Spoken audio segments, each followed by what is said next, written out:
Assalamualaikum warahmatullahi wabarakatuh.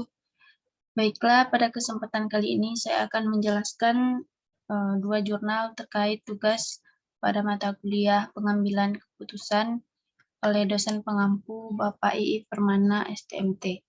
Yang pertama, jurnal yang berjudul Proses Pengambilan Keputusan dalam Penyelenggaraan Pemerintahan di Kantor Camat Pamona Selatan Kabupaten Poso.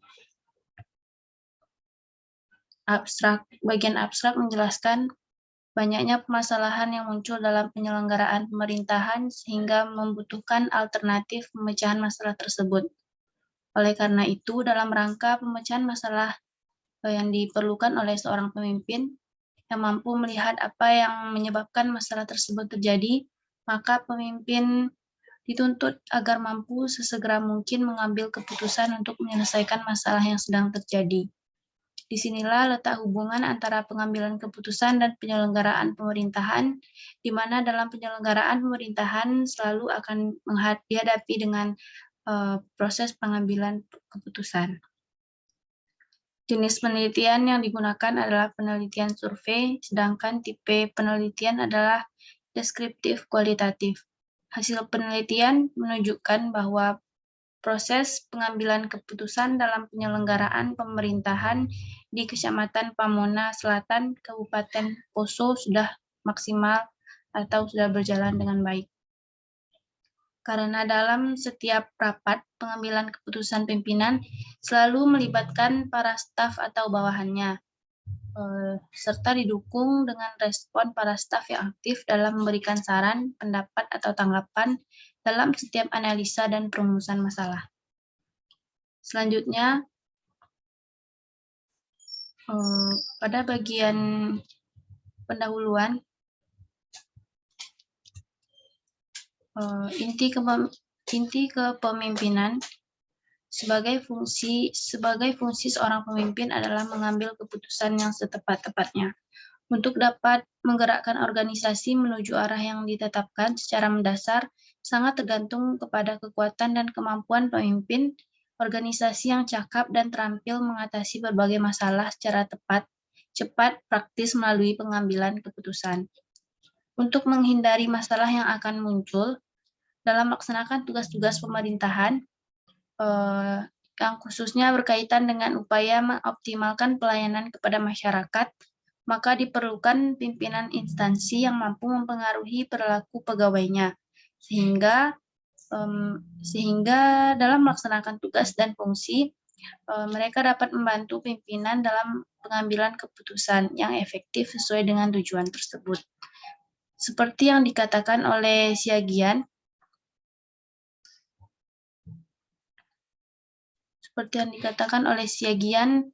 tahun 1983 bahwa penerapan sistem metode kerja staf lengkap akan lebih meningkatkan efisiensi kerja pada setiap organisasi.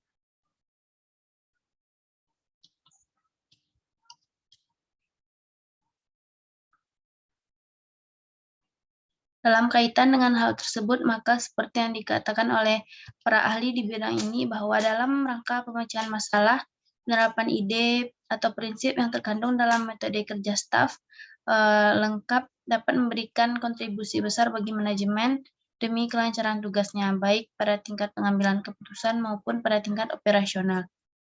Pengawasan sebagai bagian dari fungsi manajemen dapat digunakan untuk mencegah terjadinya hal-hal yang tidak diinginkan yang berkaitan dengan pengambilan keputusan yang diambil oleh seorang pimpinan. Metode penelitian yang digunakan yaitu yang pertama, instrumen atau alat yang digunakan untuk mengumpulkan data primer adalah kuesioner atau daftar pertanyaan yang disusun berdasarkan variabel penelitian, serta melakukan wawancara bebas maupun wawancara mendalam kepada sampel atau responden dan informan. Dasar penelitian ini adalah survei, yaitu yang dilakukan pada populasi yang menjadi objek penelitian, sedangkan tipe penelitiannya adalah deskriptif kualitatif yaitu mengungkapkan dan menggambarkan proses pengambilan keputusan dalam penyelenggaraan pemerintahan di kantor kecamatan tersebut. Analisis yang digunakan dalam penelitian ini adalah metode penelitian deskriptif, yaitu dengan mendeskripsikan atau menggambarkan keadaan objek penelitian pada saat ini berdasarkan fakta-fakta yang ada.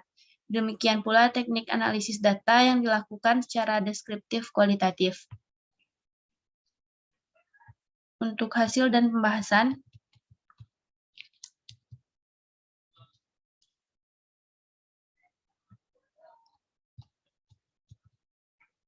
dalam praktek sehari-hari, seorang pemimpin dihadapkan dengan berbagai macam permasalahan yang harus diselesaikan, dan kadang membutuhkan waktu yang relatif singkat untuk memutuskan sebuah keputusan.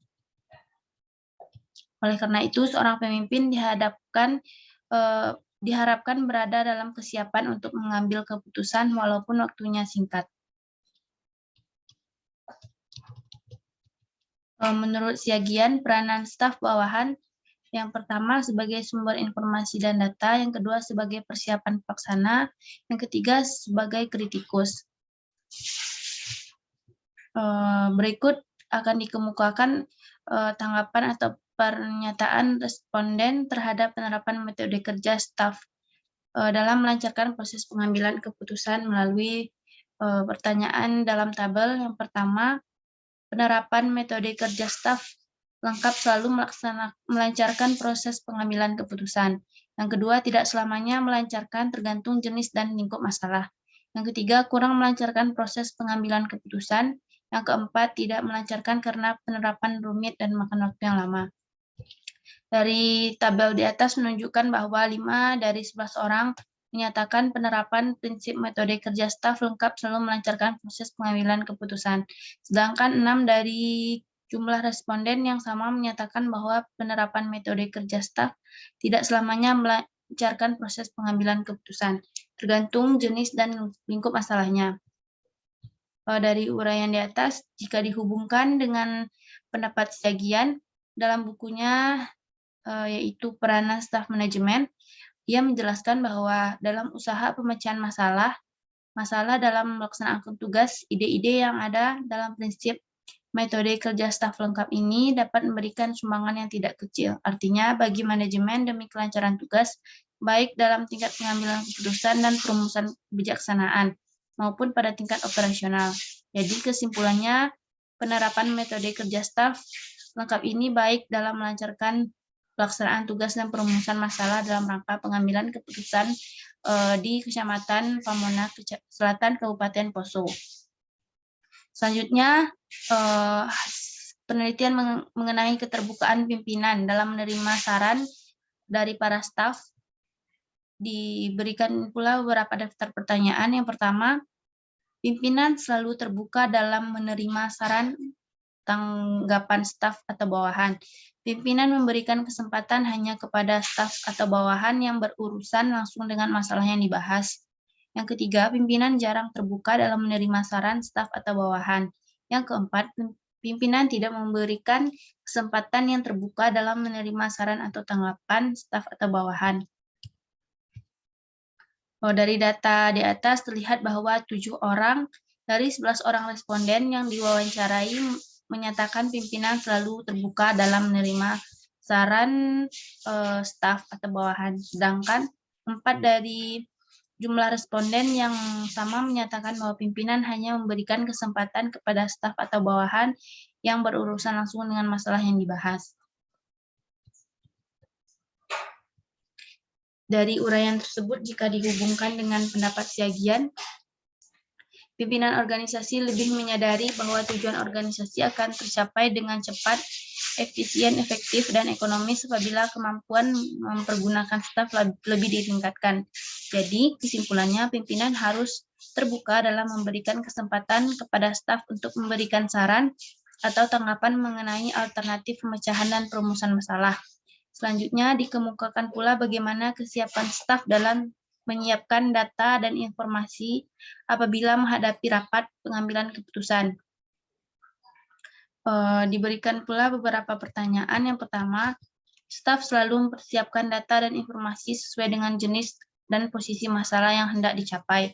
Yang kedua, mempersiapkan data dan informasi hanya apabila masalah yang dibahas berkaitan dengan bidang kerjanya. Yang ketiga, kadang-kadang saja mempersiapkan data dan informasi terlebih dahulu. Yang keempat, tidak pernah mempersiapkan data dan informasi lebih dahulu. Dari data yang tertera di tabel, menunjukkan bahwa 8 orang dari 11 orang responden yang diwawancarai menyatakan bahwa staf atau pegawai selalu mempersiapkan data dan informasi sesuai dengan jenis dan posisi masalah yang hendak dicapai. Sedangkan 3 orang dari jumlah responden yang diwawancarai menyatakan bahwa staf atau pegawai mempersiapkan data dan informasi apabila masalah yang dibahas berkaitan dengan bidang kerjanya. Selanjutnya dikemukakan tentang struktur organisasi termasuk dalamnya pembagian tugas kerja yang sudah efektif dan efisien, sehingga pelaksanaan tugas kerja serta pelayanan kepada masyarakat berjalan dengan lancar. Pertanyaannya, yang pertama, sangat efektif dan efisien. Yang kedua, efektif dan efisien. Yang ketiga, tidak efektif dan efisien. Dari data yang ditunjukkan bahwa 3 orang dari 11 orang responden menyatakan struktur organisasi dan pembagian tugas saat ini sangat efektif dan efisien. Sedangkan 8 orang dari jumlah responden yang sama menyatakan bahwa struktur organisasi dan pembagian tugas saat ini efektif dan efisien.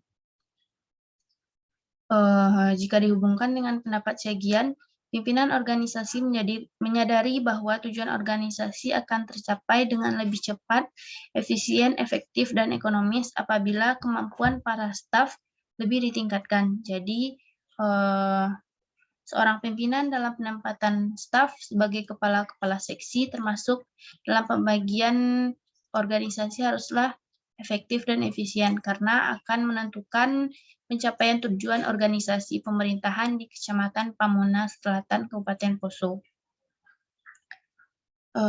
Selanjutnya, diberikan pula penelitian mengenai tata cara atau metode kerja yang efektif dan efisien sehingga aparat pemerintahan dalam menyelesaikan tugasnya berjalan secara efektif dan efisien.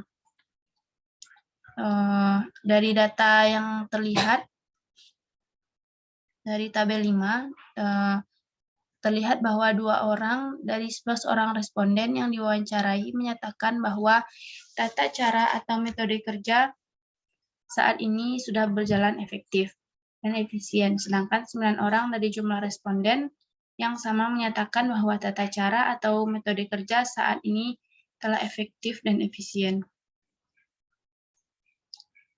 Dari uraian di atas, jika dihubungkan dengan pendapat Prof.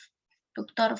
Faizal Rifai, peranan struktur kepemimpinan adalah aligning atau penyelaras atau memastikan bahwa struktur, sistem, dan proses operasional organisasi memberi dukungan terhadap visi dan misi organisasi. Jadi, seorang pemimpin dalam menyusun tata cara atau metode kerja harus benar-benar efektif dan efisien, karena keberhasilan dari pekerjaan tergantung bagaimana cara atau metode kerja yang digunakan. Berikut dikemukakan hasil penelitian mengenai kebijakan yang dibuat oleh atasan dalam pelaksanaan tugas. Dengan pernyataan yang pertama sangat baik, baik, dan cukup baik. Dari data tabel 6, menunjukkan bahwa 4 dari 11 orang responden yang diwawancarai menyatakan bahwa kebijaksanaan yang dibuat oleh atasan dalam pelaksanaan tugas adalah sangat baik, dan 6 dari jumlah responden yang sama menyatakan kebijaksanaan yang dibuat atasan dalam pelaksanaan tugas adalah baik, sedangkan 1 orang dari jumlah responden yang sama menyatakan kebijaksanaan yang dibuat atasan dalam rangka pelaksanaan tugas telah cukup baik. Jadi dapat disimpulkan bahwa keberhasilan dari suatu organisasi juga terletak pada kebijaksanaan pimpinan organisasi pemerintahan Kecamatan Pamona Selatan, Kabupaten Poso. Selanjutnya dikemukakan pula tentang rencana kerja yang dibuat oleh atasan dalam pelaksanaan tugas. Yang pertama, dinyatakan selalu memberikan informasi. Yang kedua, kadang-kadang memberikan informasi. Yang ketiga, tidak memberikan informasi. Dari tabel di atas terlihat bahwa 8 orang dari 11 orang responden yang diwawancarai menyatakan bahwa atasan selalu memberikan informasi mengenai rencana kerja dalam rangka pelaksanaan tugas. Sedangkan 3 orang dari jumlah responden menyatakan bahwa atasan tidak selamanya memberikan informasi atau hanya kadang-kadang saja memberikan informasi mengenai rencana kerja dalam rangka pelaksanaan tugas.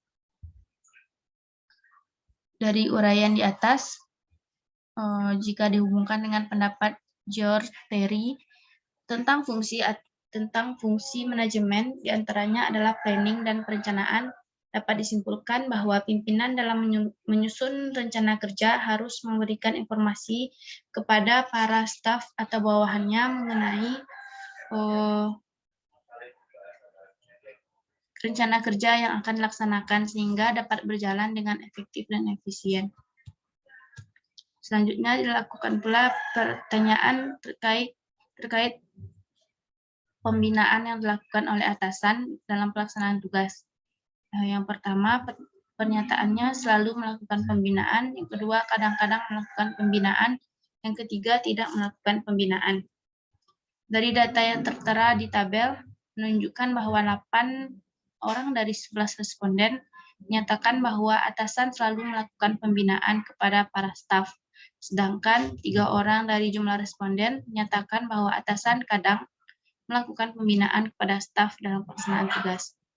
Dari uraian di atas, jika dihubungkan dengan pendapat Profesor Tangkudung bahwa pengawasan melekat adalah suatu alat manajemen untuk mengevaluasi apakah pelaksanaan berbagai kegiatan dilaksanakan secara ekonomis, efisien, dan efektif sesuai dengan rencana yang ditetapkan. Jadi, pemimpin harus selalu memberikan pembinaan kepada para staf atau bawahannya agar dapat meningkatkan kualitas kerja dalam rangka pelaksanaan tugas yang diberikan. Baiklah, bagian kesimpulan dari hasil penelitian yang dilakukan dapat ditunjukkan bahwa proses pengambilan keputusan dalam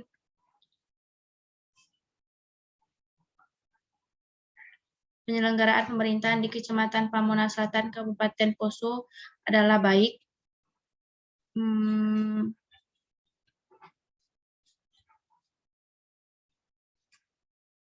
Penerapan metode kerja staf dengan lengkap dengan prinsip-prinsip yang terkandung di dalamnya adalah penting dan menyusun proses pengambilan keputusan. Prinsip penerapan metode kerja staf lengkap ini sangat penting terutama dalam organisasi besar seperti organisasi pemerintahan dengan berbagai macam masalah yang perlu segera digambarkan. Dalam organisasi yang demikian ini tidak mungkin memecahkan masalah dapat dilaksanakan sendiri tanpa melalui bantuan orang lain atau tanpa adanya staf. Prinsip penerapan metode kerja staf lengkap dalam proses pengambilan keputusan akan mendorong semangat kerja para staf atau bawahan untuk melaksanakan hasil keputusan yang dibuat. Kesimpulannya, walaupun prinsip yang terkandung dalam metode kerja staf lengkap ini belum sepenuhnya diterapkan dalam semua proses pengambilan keputusan di kantor Kecamatan Pamona Selatan, Kabupaten Poso, akan tetapi ide-ide yang terkandung dalam metode kerja staf saat ini telah lengkap, setidaknya lebih mendorong semangat staf atau bawahan di dalam pelaksanaan hasil keputusan. Hendaknya dalam proses pengambilan keputusan dalam penyelenggaraan pemerintahan di kantor Kecamatan Pamona, Kabupaten Poso, perhatikan masukan-masukan dari para staf pegawai seperti yang terdapat dalam metode kerja staf lengkap. Baiklah, selanjutnya masuk kepada jurnal yang kedua, terkait dengan pengambilan keputusan perencanaan kebijakan. Oleh Mahanum, dalam jurnal ini yang pertama terkait abstrak, yaitu perencanaan telah diakui sebagai fungsi pertama atau langkah dalam manajemen dan berlaku di semua tingkatan pengelolaan. Hal ini juga mendefinisikan tujuan organisasi dan menetapkan proses untuk menentukan bagaimana manajemen sistem akan mencapai tujuannya. Bagaimana ia akan mencapai tujuannya? Tujuan perencanaan adalah untuk membantu organisasi mencapai tujuan mereka. Secara umum, semakin tinggi tingkat manajemen, semakin banyak waktu dalam perencanaan formal kegiatan. Perencanaan formal dilakukan pada waktu yang teratur, siklus oleh sekelompok orang yang bekerja sama. Selanjutnya bagian pendahuluan. Pengambilan keputusan itu perumusan beberapa alternatif tindakan dalam menggarap situasi yang dihadapi, serta menetapkan pilihan yang tepat antara beberapa alternatif yang tersedia. Setelah diadakan evaluasi mengenai efektivitas alternatif untuk mencapai tujuan para pengambil keputusan. Adapun hasil dari pengambilan keputusan adalah keputusan itu sendiri. Pembuatan keputusan terjadi di dalam situasi yang meminta seorang harus membuat prediksi ke depan, memilih salah satu di antara dua pilihan atau lebih, membuat estimasi atau perakiraan mengenai frekuensi perkiraan yang akan terjadi. Pengambilan keputusan sangat penting bagi seorang kepala pemimpin karena proses pengambilan keputusan mempunyai peran penting dalam memotivasi kepemimpinan, komunikasi, koordinasi, dan perubahan organisasi.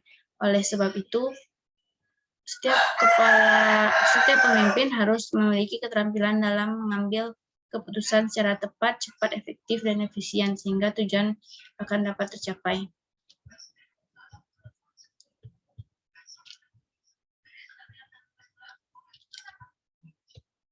Selanjutnya dalam pembahasan, perencanaan kebijakan merupakan salah satu tahap dari rangkaian proses pembuatan dan pelaksanaan suatu kebijakan publik. Dalam pandangan Dunn mengatakan perumusan kebijakan atau policy formulation, yakni pengembangan dan sintetis terhadap alternatif-alternatif pemecahan masalah. Winarno menyatakan bahwa masing-masing alternatif bersaing untuk dipilih sebagai kebijakan dalam rangka untuk memecahkan masalah. Islami pun menyebutkan bahwa perumusan kebijakan sebagai alternatif yang terus-menerus dilakukan dan tidak pernah selesai. Dalam memahami proses perumusan kebijakan perlu untuk memahami adanya aktor-aktor yang terlibat dalam perumusan kebijakan. Islami mengemukakan bahwa ada 4 langkah dalam proses perencanaan kebijakan publik.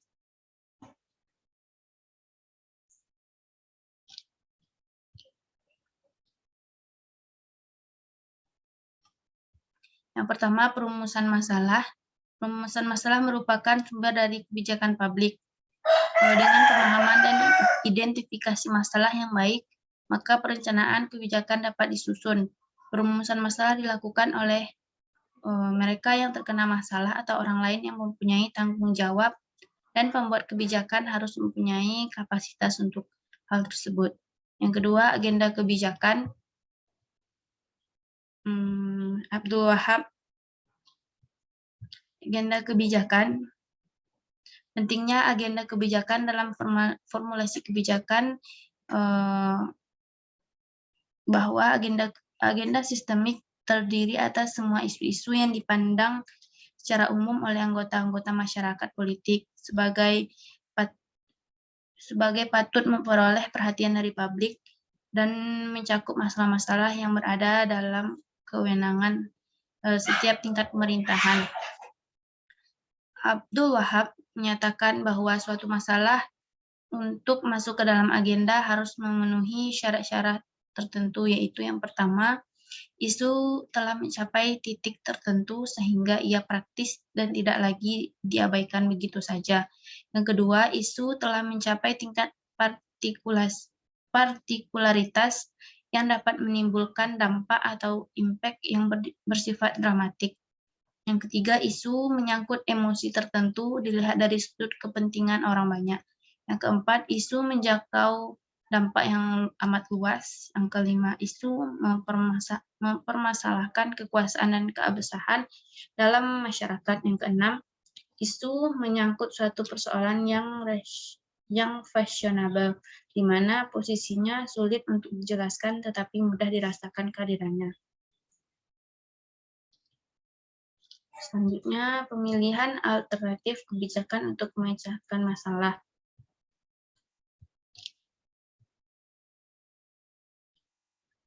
Menurut Winarno, dalam tahap ini, para perumusan kebijakan akan dihadapkan dengan alternatif-alternatif pilihan kebijakan untuk memecahkan masalah.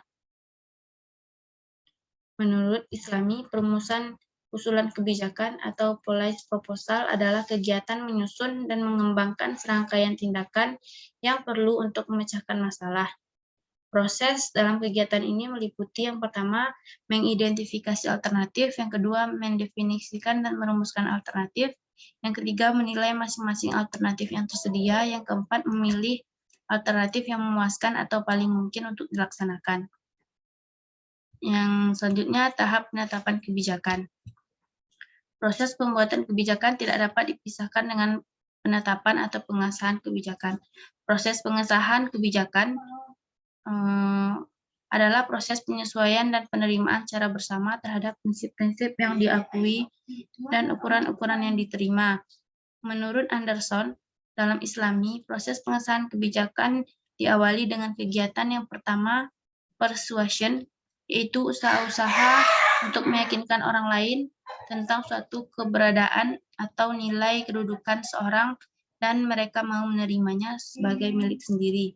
Yang kedua, bargaining, yaitu proses di mana kedua orang atau lebih mempunyai kekuasaan atau otoritas mengatur setidaknya tujuan-tujuan mereka tidak disepakati agar dapat merumuskan serangkaian tindakan yang dapat diterima bersama tetapi tidak ideal bagi mereka. Selanjutnya, jenis-jenis pengambilan keputusan. Eti Roheti membagi jenis keputusan berdasarkan sudut pandangannya, yaitu yang pertama, keputusan berdasarkan tingkat kepentingan.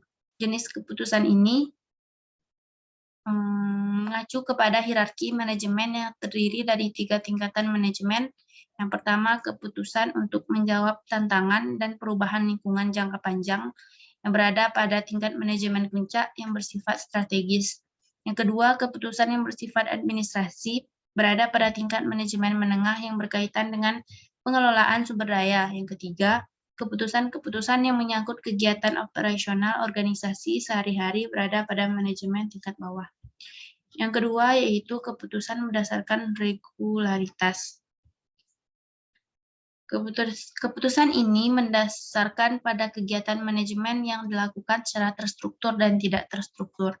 Adapun keputusan berdasarkan tingkat regularitas terbagi dua, yaitu keputusan terprogram, di mana keputusan yang berkaitan dengan persoalan yang telah diketahui sebelumnya. Sedangkan keputusan tidak terprogram, yang mana keputusan yang berkaitan dengan persoalan-persoalan yang baru. Keputusan berdasarkan yang ketiga, keputusan berdasarkan lingkungan. Lingkungan memiliki cakupan yang lebih luas sehingga keputusan ini dibedakan berdasarkan kondisi yang dialami, yaitu yang pertama pengambilan keputusan dalam kondisi pasti, yang kedua pengambilan keputusan dalam kondisi berisiko, yang ketiga pengambilan keputusan dalam kondisi tidak pasti. Dan keempat, pengambilan keputusan dalam kondisi konflik.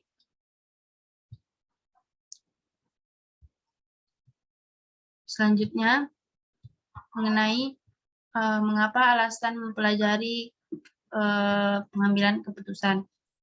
Ada beberapa alasan yang perlu dikarenakan bahwa yang pertama, dalam proses pengambilan keputusan tidak ada hal yang terjadi secara kebetulan. Yang kedua, pengambilan keputusan tidak dapat dilakukan secara asal, harus didasarkan kepada sistematika tertentu. Yang ketiga, harus mampu mengetahui dengan jelas hakikat permasalahan yang akan dipecahkan. Yang keempat, Pemecahan masalah tidak dapat dilakukan hanya berdasarkan intuisi, tetapi juga berdasarkan kepada fakta yang terkumpul secara sistematis dan terolah dengan baik, sehingga data dapat dipercayai. Yang kelima, keputusan yang diambil adalah keputusan yang dipilih dari berbagai macam alternatif yang telah dianalisis secara matang. Selanjutnya, kebijakan dan pengambilan keputusan kebijakan. Pengertian dari pengambilan keputusan kebijakan dapat dipahami dalam 2 poin. Yang pertama, pengambilan keputusan mesti didasarkan kepada pertimbangan-pertimbangan logis sehingga dapat diterima oleh semua pihak yang menjadi sasaran keputusan tersebut. Yang kedua, pengambilan keputusan pada gilirannya melahirkan satu atau lebih keputusan yang dapat dijadikan sebagai garis besar untuk melakukan suatu pekerjaan, profesi, atau kepemimpinan. Dapat diartikan bahwa pengambilan keputusan adalah memilih dan menetapkan suatu alternatif yang dianggap paling tepat dari beberapa alternatif yang dirumuskan. Keputusan itu harus bersifat fleksibel, analitis, dan mungkin dilaksanakan dengan dorongan sarana, prasarana, dan sumber daya yang tersedia, dapat berupa manusia dan material.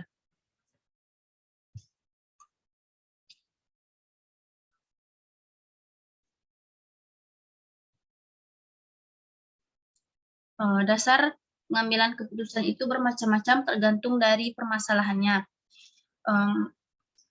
Atas dasar ini, Terry dan Syamsi mengemukakan beberapa dasar pengambilan keputusan, yaitu yang pertama, pengambilan keputusan berdasarkan intuisi, yang kedua, pengambilan keputusan berdasarkan rasional, yang ketiga, berdasarkan fakta, yang keempat, berdasarkan pengalaman, dan yang kelima, berdasarkan wewenang. Adapun faktor-faktor pengambilan keputusan, yang pertama, posisi atau kedudukan. Yang pertama, posisi atau kedudukan merupakan tugas dan fungsi yang diemban seorang dalam sebuah organisasi. Yang kedua, masalah yang memiliki karakteristik yang berbeda-beda, sehingga pengambilan keputusan dilakukan sesuai dengan karakter masalahnya. Yang ketiga, situasi memiliki keragaman peristiwa yang terjadi dan mempengaruhi tindakan seseorang. Yang keempat, kondisi di mana daya gerak, daya berbuat, atau kemampuan seseorang ditentukan oleh kondisi yang terjadi, sehingga mempengaruhi terhadap kemampuan dalam proses pengambilan keputusan.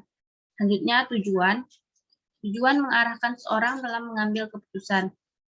Tujuan ini sehingga pengambil keputusan berusaha semaksimal mungkin agar tujuan yang hendak dicapai itu dapat terwujud. Kemudian di bagian kesimpulan,